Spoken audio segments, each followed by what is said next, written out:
Welcome to the Slop Temple. We pray this video helps.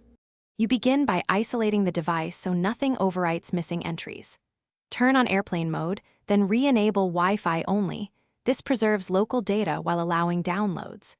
Next, open the recovery utility you installed or the phone's hidden restore menu and grant necessary permissions, storage access, and contacts. You do this now because background sync can permanently remove recoverable records. Once permissions are granted, run an initial scan and watch for a short list of recoverable items before moving to targeted extraction. Once the initial scan completes, switch to a deep scan or look for deleted records and system partitions. This finds entries that quick scans miss. You will see previews. Carefully compare names, numbers, and email fields because some entries merge or split.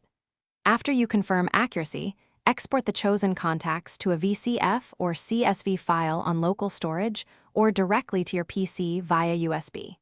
Make sure to save multiple copies before importing so you can validate and avoid corrupting your working contacts. You now import the VCF or CSV into your Contacts app.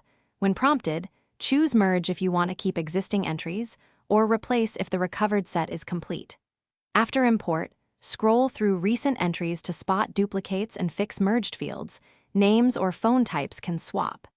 If some contacts fail to appear, retry the export using a different format or an alternate recovery tool, and make sure you used USB transfer in file mode. One key troubleshooting tip: if imports fail, re-export using.